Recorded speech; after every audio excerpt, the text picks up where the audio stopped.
اسی طرح سے اب ایک اہم مسئلہ کہ اس رات میں کن لوگوں کی بخشش نہیں ہوتی. تمام احادیث کو، روایات کو جب سامنے رکھا جاتا ہے تو یہ بات سامنے آتی ہے کہ 8 لوگ ایسے ہیں کہ جن کی اس رات میں بخشش نہیں ہوتی. اب سوال یہ کہ وہ 8 لوگ کون ہیں؟ تو وہ 8 لوگ سمجھ لیجئے، اس میں سے پہلا شخص مشرک، اللہ تعالیٰ کی ذات و صفات میں کسی کو شریک ٹھہرانے والا. فرمایا ہے کہ ایسے شخص کی جو بخشش نہیں ہوگی اس رات میں.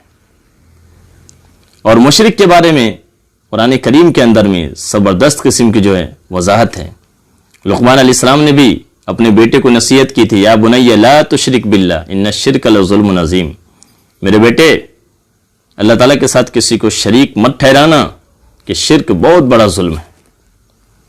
شرک دنیا کا سب سے بڑا ظلم ہے کہ جس رب نے ہمیں پیدا کیا ہم اس کے علاوہ کسی اور کی عبادت کریں، کسی اور کو ہم حاجت روا سمجھے، کسی اور کے سامنے ہم اپنے سر کو جھکائے.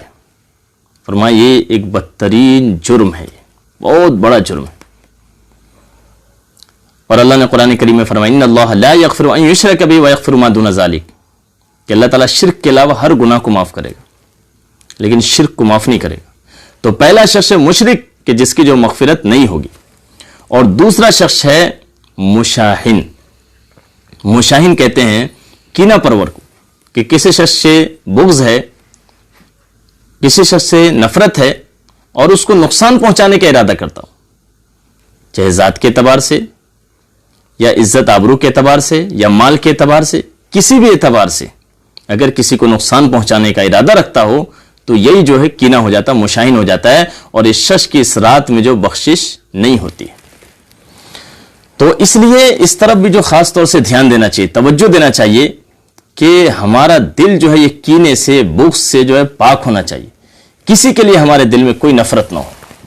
آج کی رات یہ ایک ایسی مبارک رات ہے، شب برات کی رات، کہ اس مبارک رات میں بھی ایسے شخص کی بخشش نہیں ہوتی. تو اپنا دل صاف کر لیں، بالکل ہر ایک کے لیے صاف کر لیں، آپ کے دل میں کسی کے لیے کینہ نہ ہو. فرمایا کہ جس طرح سے آپ یہ چاہتے ہیں کہ کوئی آپ کی بے عزتی نہ کرے، کوئی آپ کی عزت کے ساتھ نہ کھیلیں، کوئی آپ کو جو ہے بدنام نہ کرے، کوئی آپ کی جو بے عزتی نہ کرے، تو اس طرح ہر شخص کی یہ چاہت ہوتی ہے کہ آپ اس کے ساتھ جو بے عزتی نہ کرے. یقیناً ظاہر سی بات ہے جب آپ کسی کی آبرو کو جو کھولیں گے، کسی کے جو پیچھے پڑیں گے، تو ظاہر سی بات ہے کہ وہ شخص بھی جو آپ کے پیچھے پڑے گا اور یوں جو ہے ایک تباہی مچے گی. تو دوسرا شخص ہے مشاہن. اور تیسرا شخص ہے مدمن خمرین، شراب کا عادی. اس کی بھی اس رات میں مغفرت نہیں ہوتی ہے. یقیناً بہت خطرناک جرم ہے. آپ جانتے ہیں شراب کے بارے میں آپ صلی اللہ علیہ وسلم فرمایا الخمر ام الخبائث، شراب تمام برائیوں کی جڑ ہے. شراب پینے کے بعد آدمی مختلف بیماریوں میں جو مبتلا ہوتے جاتا ہے، مختلف برائیاں اس کے اندر جو لگ جاتی ہے. شراب تباہی لاتی ہے، دنیا و آخرت اس کی برباد ہو جاتی ہے. اور گھر کے اندر بھی جو ہے وہ اس کے اندر میں تباہی آتی ہے، دنیا کے اندر بھی تباہی آتی ہے. بیوی بچوں کا جو نہیں رہتا، اس کی وجہ سے اس کے بیوی بچے رشتہ دار سب جو ذلیل ہوتے ہیں اور اس کا پورا خاندان ذلیل ہوتا ہے شرابی کا. اس لیے میرے بھائیوں، اگر شراب کی عادت ہے تو اس کو آج سے یہ توبہ کر لیں کہ مولا ساری زندگی میں کبھی بھی شراب کو ہاتھ نہیں لگاؤں گا، چاہے کیسے بھی حالات ہے. تو تیسرا شخص ہے مدمن خمرین، شراب کا عادی. تو تیسرا شخص ہے شراب کا عادی، اس کی جو مغفرت نہیں ہوگی. اور چوتھا شخص ہے مسبل ازارین، اپنے پیجامے کو ٹخنوں سے نیچے لٹکانے والا، کہ اس کی بھی جو اس رات کے اندر میں جو بخشش نہیں ہوتی ہے. لہٰذا اور اچھا اس میں ایک شرط ہے کہ نازلن ہو اور قائمن ہو. اور یہ مرد کے لیے ہے کہ جب آدمی جب کھڑا ہو اور اس وقت جو وہ چاہے لنگی ہو، پینٹ ہو، پیجامہ ہو، جو بھی چیز ہو، وہ شلوار ہو، اگر وہ ٹخنوں سے نیچے اتر رہی ہو جب یہ مسئلہ کھڑے ہونے کی حالت میں، لیکن اگر وہ بیٹھا ہے، لیٹا ہے اور ٹخنوں سے نیچے چلے جائے تو پھر یہ جو وعید میں داخل نہیں ہوگا. تو اس چیز کو بھی جو ذہن میں رکھے. تو چوتھا شخص ہے مسبل ازارین، پیجاموں کے ٹخنے سے نیچے لٹکانے والا. آپ صلی اللہ علیہ وسلم نے اس کے بارے میں بہت زیادہ جو ہے وضاحت فرمائی ہے. اس رات میں اس کی بھی جو بخشش نہیں ہوتی. لہٰذا ہم یہ عزم کریں کہ ہم آج کے بعد سے انشاءاللہ اپنے شلوار کو، اسی طرح سے لنگی کو، پیجامے کو ٹخنوں سے جو اوپر رکھیں گے. اور جو عورتیں ہیں ان کے لیے جو ٹخنا دکھانا ہی صحیح نہیں ہے، تو یہ عورتوں کے لیے یہ مسئلہ نہیں ہے، عورتوں کو تو ٹخنا چھپانا ہے. پانچواں شخص ہے قاتل. قاتل کی اس رات میں مغفرت نہیں ہے. قاتل کسی کو ناحق قتل کرنے والا، اس رات میں اس کی بھی جو بخشش نہیں ہے. اس لیے آج جو ہم دیکھ رہے ہیں کہ بلا وجہ کوئی کسی کا بھی قتل کر رہا ہے، تو یہ جو ہے سسٹم جو چلا ہوا ہے اس کو جو بند کرنا چاہیے، اس کو جو بدلنا چاہیے، ہمیں قیامت کے دن سے جو ڈرنا چاہیے، اور یہ مبارک رات میں ایسے شخص کی جو بخشش نہیں ہوگی، کبھی بھی کسی کے جان و مال کے ساتھ دھوکہ نہیں کرے، اسلام اس کی اجازت نہیں دیتا۔ فرمایا جس نے ایک شخص کو قتل کیا اس نے گویا ساری انسانیت کو قتل کر دیا، اور جس نے ایک شخص کو بچایا اس نے گویا ساری انسانیت کو بچایا۔ تو اس لیے، اور یہاں پہ دیکھیں شخص کہا ہے، چاہے وہ کسی بھی دھرم کا ہو، اس کو جو بچایا جائے گا۔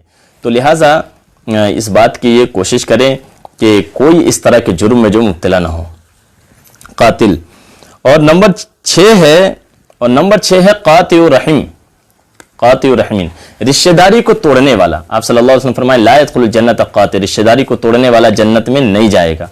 رشتہ داری کو ذاتی بنیاد پر توڑنے والا، ذات کی بنیاد پر، کہ بھائی فلاں نے جو مجھے اپنی شادی میں نہیں بلایا، فلاں نے مجھے اپنے ولیمے میں نہیں بلایا، فلاں نے مجھے اپنی دعوت میں نہیں بلایا، لہٰذا برسوں بات نہیں کر رہے ہیں، یہ اسلام اس کی اجازت نہیں دیتا۔ ذات کی وجہ سے فلاں میری بات نہیں سنا، فلاں نے میرا یہ کام نہیں کیا، لہٰذا برسوں بات نہیں کر رہے ہیں، اسلام اس کی اجازت نہیں دیتا۔ فرمایا کہ اس طرح سے رشتہ داری کو توڑنے والا یہ جہنم میں داخل ہوگا، یعنی یہ شخص جو جنت میں نہیں جائے گا۔ اور اسی طرح سے فرمایا جب جنت میں نہیں جائے گا تو کہاں جائے گا؟ یہ جہنم میں جائے گا۔ تو یہ شخص جو ہے، فرمایا کہ یہ شخص جہنمی ہو جاتا ہے رشتہ داری کو توڑنے کی وجہ سے۔ اس لیے فرمایا کہ اگر ہماری رشتہ داریوں میں اگر کسی سے اگر قطع رحمی ہو چکی ہو تو جلد سے جلد اس سے صلح کر لے، اور آج کی رات میں خصوصاً جو معافی تلافی جو ہم کر لیں، کہیں ایسا نہ ہو کہ اس رات میں ہماری بخشش نہ ہو۔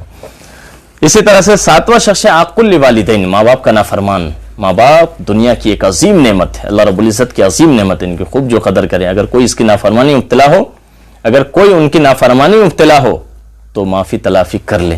ایک دفعہ آپ صلی اللہ علیہ وسلم سے کسی صحابہ نے پوچھا یا رسول اللہ میرے حسن سلوک کا سب سے زیادہ حقدار کون ہے؟ آپ صلی اللہ علیہ وسلم نے فرمایا امک، تیری ماں۔ فرمایا کہ پھر کون؟ ثم من، فرمایا امک، تیری ماں۔ پھر فرمایا ثم من، پھر کون؟ فرمایا امک، تیری ماں۔ پھر فرمایا کہ ثم من، پھر کون؟ فرمایا ثم اباک، پھر تیرے ابو۔ تو بہرحال اس طرح سے آپ صلی اللہ علیہ وسلم نے ایک جگہ فرمایا جنت تحت اقدام الامہات، جنت ماؤں کے قدموں کے نیچے ہے۔